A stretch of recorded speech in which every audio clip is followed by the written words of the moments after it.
Since last episode, I've been trying to iron out how we make the biggest improvements to our sealed only deck this week. And honestly, it has been an uphill battle. We haven't really got a core Pokemon to rally behind, but we do have the Hops package at least to give us some direction. For me, there are only really 2 products this week that could really put a dent in our list. Firstly is the option that I've chosen not to go with, so spoilers for next episode perhaps. It turns out that Hops Zacian EX got its own box, which would really give me a focal point for the deck. However, I don't think that one alone is going to make enough of an impact, especially this week, this early on. So with that in mind, where did our challenge from last week leave us looking for the most improvements? It won't come as much as a surprise that I've landed on the Brilliant Trainers Toolkit. This box comes complete with a wide selection of staple trainers that we are missing dearly. And it also comes with Squawkabilly EX and Tatsugiri as brilliant support Pokemon for the list. Not to mention a few packs to boot. We also have a little leftover change and we'll be cracking into an additional pack of Journey Together with hopes of more Hop. Maybe we'll get a sneaky Zacian after all. That being said, let's take a gander at the toolkit, see what we are given both as our guaranteed pulls and our packs, and upgrade the heck out of our deck. It's been some time since I opened a trainer's toolkit. I think the last time I actually did so was in my last sealed OE series that I did. So this is a nice little treat for me on top of everything else that we're doing here. What are the packs that we're going to be opening this week? We've got Stellar Crown, Twilight Masquerade, and Temporal Forces. There's definitely some ace specs up for grab in those booster packs, so I'm looking forward to potentially getting one of those this week. If not, I do have actually a potential trade lined up with one of our extra goodies that we pulled last time. So I do have a backup plan if we don't pull any ace specs in this episode, which I'm not expecting to do, but it'll be cool nonetheless. Some sleeves that we're not going to be using because we're using our katanas. They're not great, let's be honest. They're not great. But what we're here for is this wad of cards right here. Let me just open up this bad boy. At the top here, we do have our 2 Squawkabilly EX. I can't say I've ever seen a list run 2. I'm not even sure if we're going to run one this week, but it's a great card to have and gives us some potential draw, some potential burst of power in the early game in terms of efficiency and draw. But here we go into the trainers. This is what I'm really excited about. There are a few in here that are going to be instant includes for us. Professor Sada Vitality is not one of those. Turo is one of those tech cards allowing us to pick up one of our Pokemon. This might be useful when we start getting into the world of like Zacian or any other big EX Pokemon, but right now there's not too much. I say that, this is actually a handy card in case we ever get a Snorlax stuck in the active. So actually, possible, definitely possible. Ultra Ball, we've already seen how useful that is with our Corviknight pieces. As we move away from Corviknight, I think Hop's Bag and Poffin will be good enough for the most part, but Ultra Ball right now is going to be fantastic for us. Speaking of Poffin, we have 1 and some Hops Bags. Not sure how many we need to run, but it's always good to have a potential choice of Poffins. Nest Balls, fantastic. We want to do find a basic. Iono. Here we go. Right, we're getting into the good supporters now. We pulled one of these in our prize packs last week. It's shinier, it's nicer, but it still does the same thing. And this is an auto include for us, especially in the fact that we're going behind on prizes early. This will really help us rebuild some momentum.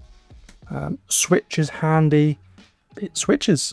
Rare Candy, I don't remember if we have any already. But we have some now. Rare Candy is great for going into Corviknight. Electric Generator, not for our list, but gives us options in Lightning if we ever go down that route.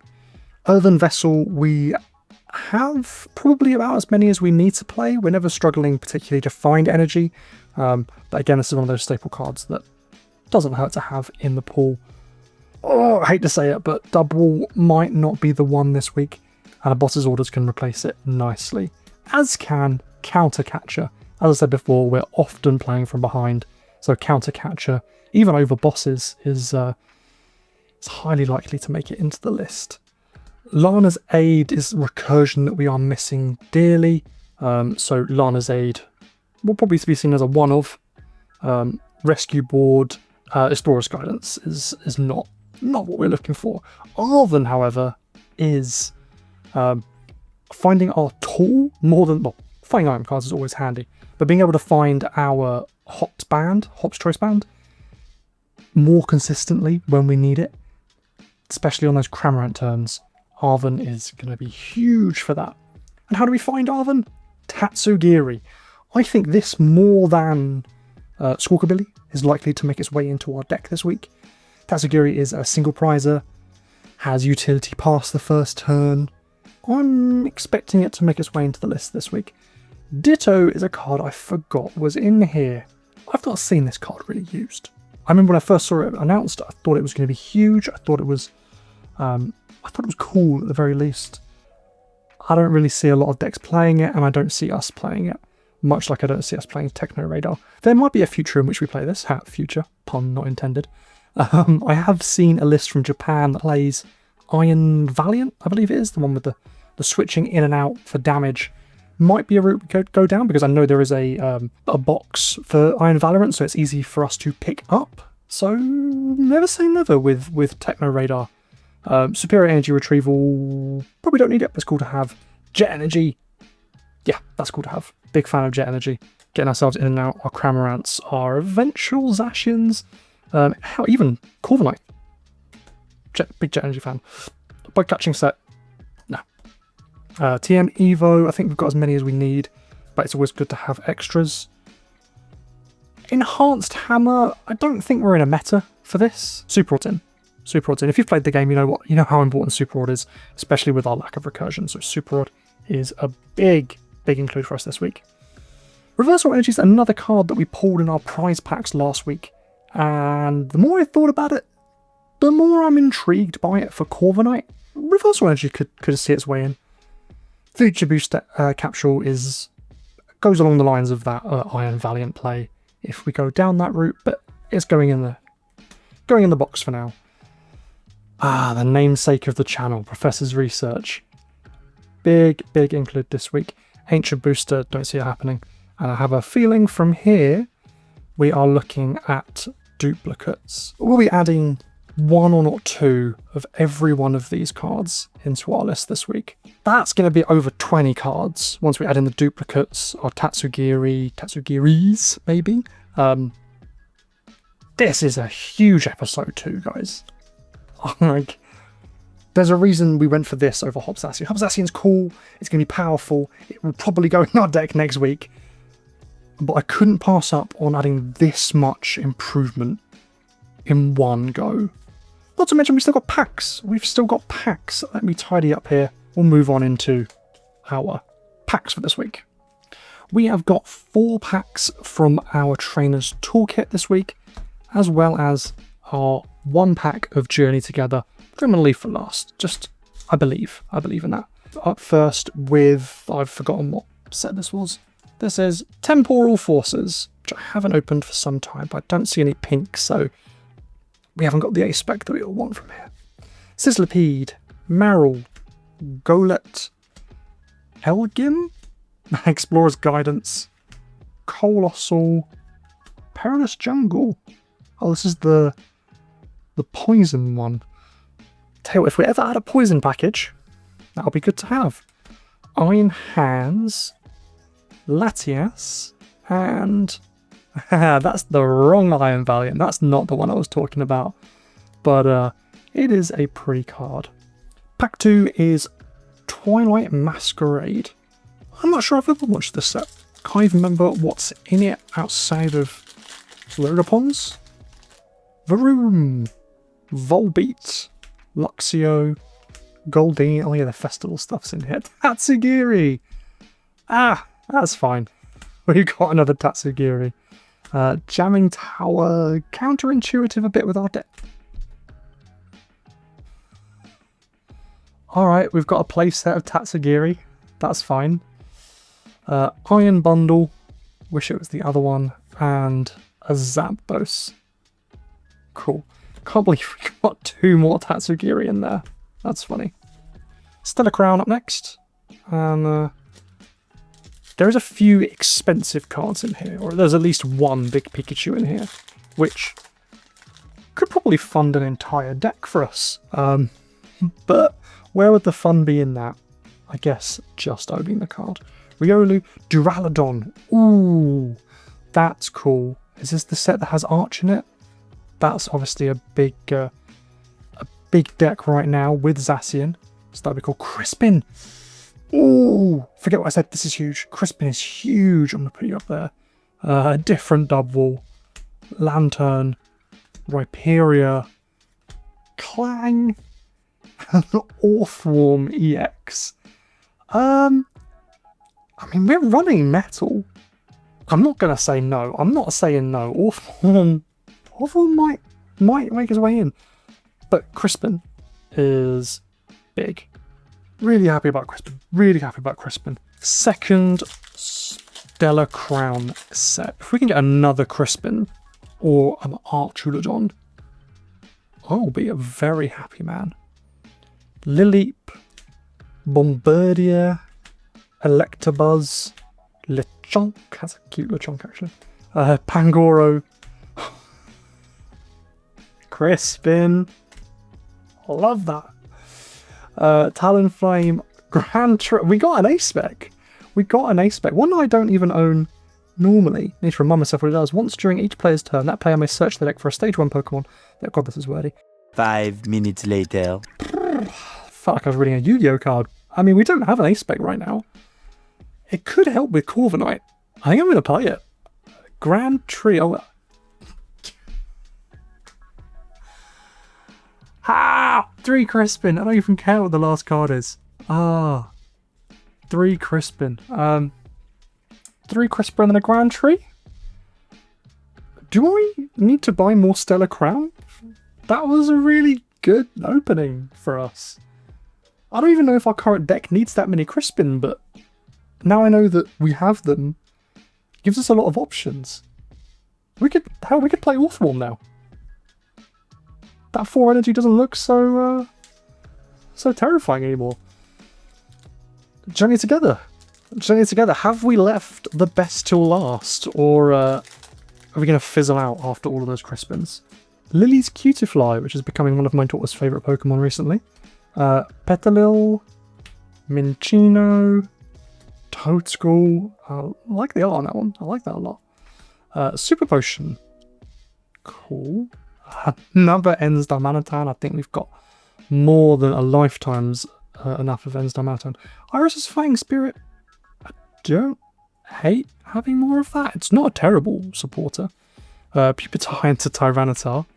And lastly, the Dunsparce EX. Not the EX we were looking for.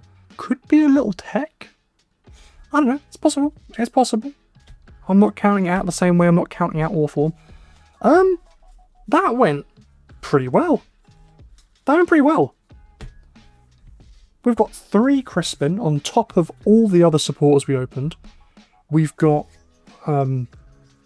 Grand Tree, which is going to be fun. We've got 2 new EXs. Not the most typically playable EXs. We have them. We didn't have them before, and now we do. And another Iris's Fighting Spirit. I'm a lot more... not that I wasn't excited to go to the deck building, but I think I thought it was going to be a lot more straightforward than it's looking like it actually is. This could be a little interesting. Not only do we have a ton of changes this week, but what we're left with actually resembles a half-decent deck. And believe me, I built some bad ones before we got to it. We did tinker around with Ends Darmanitan and Salamence, trying to go for a bit of a bench sniping option. The Crispins that we pulled kind of made that even remotely possible, but I don't think we have all the pieces truly needed to pull something like this off. That's not to be said that we never will, but right now it just isn't viable. Same can be said for an Orthworm EX metal box type thing. We just don't have enough metal support outside of Corviknight. So ultimately we scrapped the Ore form and have focused on a more Corviknight heavy build, really digging deep into what made our deck, I hesitate to use the word good, but what really drove our deck last episode. So firstly, the cards that we've cut this week. Some of them are decent cards, and I'm not totally done with them, but in the interest of keeping it to that optimal streamlined 60, we have removed a bunch of cards, especially a bunch of trainers that we've replaced thanks to our Trainers Toolkit. It should be of no surprise to anyone that we've cut things like Nemona, Drayton, Youngster, Iris's Fighting Spirit. We've reduced our Brock Scouting, we haven't got rid of them completely, so we're down to 2 as opposed to 3, and removed both TM evolutions in favour of the rare candies and the tree that we pulled this week. Not only have we removed these, but we've also entirely removed our Ends Darmanitan package.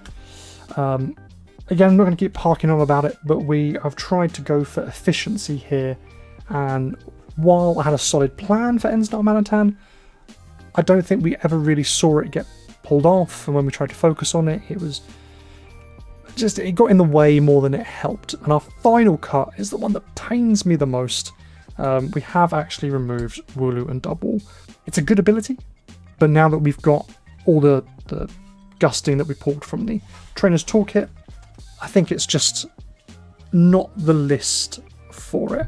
Hopefully I'm going to try and bring it back should the deck call for it, but right now it's going to go sit in the binder nice and safe. So let's get into what we've added. So at the start here is all the cards remaining. We removed 23 cards from the list, which I think is quite extensive, but that does leave 2/3 of our deck intact.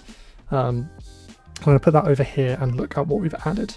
As I said, we've gone much heavier on our Corviknight, so we're now rocking a 4-3-3 line, which with the Grand Tree should get us into some Corviknights relatively swiftly, and hopefully to get us into our new supporters, we've got two with Tatsugiri. I know a lot of lists that are more optimized than ours will run 1, but I want to make sure that we can get to Tatsugiri when we need it, never left with a dead hand. That's one thing I fear, and hopefully Tatsugiri will keep us out of that position as much as possible. Now into our supporter additions, we have got 2 odds of the main hitters. That's Professor's Research, Arven, Boss's Orders. We actually have 3 Iono, thanks to the one we got from the prize packs last week, and a 1 of Lana's Aid. I don't think we need that much recursion. We have also got a, skip ahead here, a Super Rod. So between Super Rod and Lana's Aid, that's probably going to be enough that we need for now. In terms of items, we're adding in 1 Nest Ball, bringing us up to 3, 1 Hops Bag from the prize packs that brings us up to 3, and 2 Rare Candy, just to get us into those Corviknights as quick as possible. Hopefully we won't need to use the rare candies because we'll be Grand Treeing it up, but without any way of searching out our stadium, I wanted to put in the rare candies just to see if we can get up into our Corviknights a lot quicker. Our final cards here are 2 Counter Catcher, similar vein as the Boss's Orders without double. Fighting from behind, these should be really useful. Rescue Board for the Tatsugiri, usually. There may be cases where we have to use it to get a Cramorant or someone out of the active, but its primary focus is on the Tatsugiri. And we have upped our Jet Energy to 2 copies. Again, just getting on removal. Still terrified of Snorlax being trapped in the active, so this and our Surfer should really keep us mobile. And finally, the Luminous Energies that we took out, we're replacing with Reversal Energy, so that we have the option of attacking with Corviknight's second attack when we're behind on prizes. It's actually a half decent deck.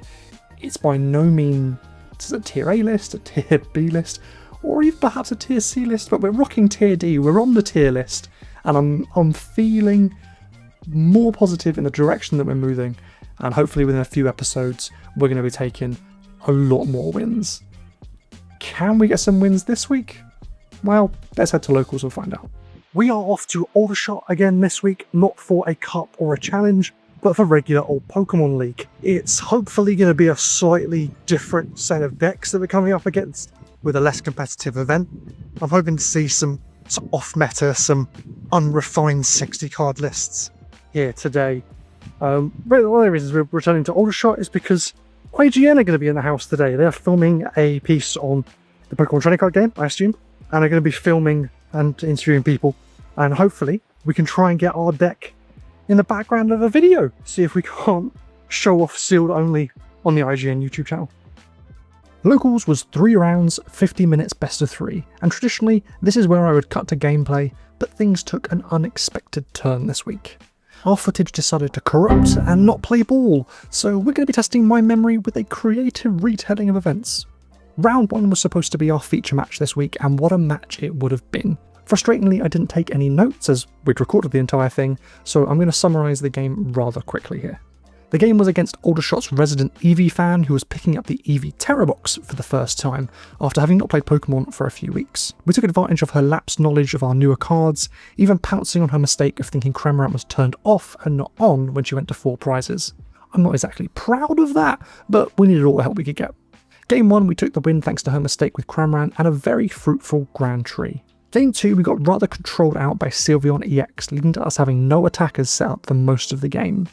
We finally found ourselves in a position that she needed to start taking prizes to actually win the game, and thanks to some early damage that we managed to get on the board, our freshly promoted Pokemon could sweep in and close out the game for us.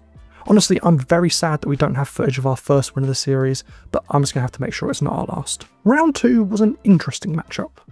Our opponent was running Tinkaton EX using Blaziken EX to keep it powered up, and Dunsparce as the draw engine. I hadn't seen much of Tinkaton EX before this, and this is exactly the kind of off-meta deck I was hoping we'd see at League. Game 1 we opened an amazing hand, Tatsugiri in the active, Poffin, Vessel, Ultra Ball and Grand Tree all in our initial 7 cards. We had Corviknight in the active by turn 2 and instantly turned up the pressure, taking the first prize of the game. Our opponent took advantage of Grand Tree themselves to get Tinkaton in play, but were unable to remove it, so we were instantly able to replace our lost Corviknight. It's worth noting that Tinkaton EX is weak to metal, meaning that we had the instant answer and return KO on our opponent's board. Seeing the writing on the wall, our opponent scooped up going into Game 2. Game 2 saw a much rougher opening hand, going second with Brock, Research, Snorlax, Cramorant, 2 Corviknight and Rookidee in the active. We ripped bag off the top of the deck and proceeded to bench as much as possible before deciding to pull the cord on Research for a fresh 7 cards, losing 2 Corviknight in the process. This would prove to be a massive handicap for the rest of the match. Luckily our opponent was having a slow start, not finding much, and allowing us to do the most powerful peck we're likely to ever get off with our Rookidee, KOing one of their Torchics. We repeated this powerful peck for a second time, but were really stalling on ways to develop our board. I desperately searched for a way to get our Corviknights back in the deck, especially after losing the sole Corviknight that we managed to establish through Rare Candy. By this point, our opponent had a Blaziken EX online, using its ability to power up his Fezandipity of all things, with its ability to snipe up all of my unevolved basics on the bench. He took multiple prizes, and we fizzled out rather swiftly. Game 3 began just as time was called, and I did everything in my power to establish a bench presence just to secure the tie, which we did, ending this round 1 win and 1 tie, which I was very pleased with. Game 3 was a slog, so I'm not going to dive into this play-by-play, instead giving you the abridged version. Our opponent was running Frostlass Monkey Dory, which is a matchup I know to be winnable, as we actually played a friendly match against our judge last week during our bye. Game 1 we got set up nicely, an early Corviknight, only benching Snorlax after a few turns to get a crucial KO and keep the pressure up. We had Jet Energy and Surfer when we needed it to stop the Lax being trapped, and powered through to a quick Game 1 win. Game 2 was neither quick nor as successful for us. We sat under item lock for numerous turns, KOing the Budu over and over again, only for it to be immediately returned to the active position. Eventually we stalled out, never finding our Corviknights until it was too late, by which point we were monkeyed to death. Game 3 ultimately went to time and we took the tie, but I'm not sure we were in a commanding position and might have lost had there been more time on the clock. But we ended that game and the day without a loss, which is way more than I expected after last week's performance. I tell you what, Hop and the gang pulling out 1 win and 2 ties has me pumped for more. And I think we all know where next episode is heading, but this week we may not have got any prize packs, but we do have an entry pack. We've got one last chance at hitting ourselves a Zacian EX, adding our total to 2 next week. Let's see what's in here. Honestly, we're looking at Journey Together for the hop stuff now. I'm not even going to pretend that we're looking for anything else. We want hop stuff and we want trade bait. Do I need a third one? I'll take it. I'll take that every day of the week. Spike Energy doesn't suck. Cutifly and a Kilowattrel. Another Cramorant. We'll take it. While locals this week didn't have any trades lined up, we did receive our first trade via post. But I'm going to leave what's in there for next week when we crack into our Hops EX box. I am truly excited to see what week 3 brings us. We've seen so much improvement this week. Next week can only be better, right?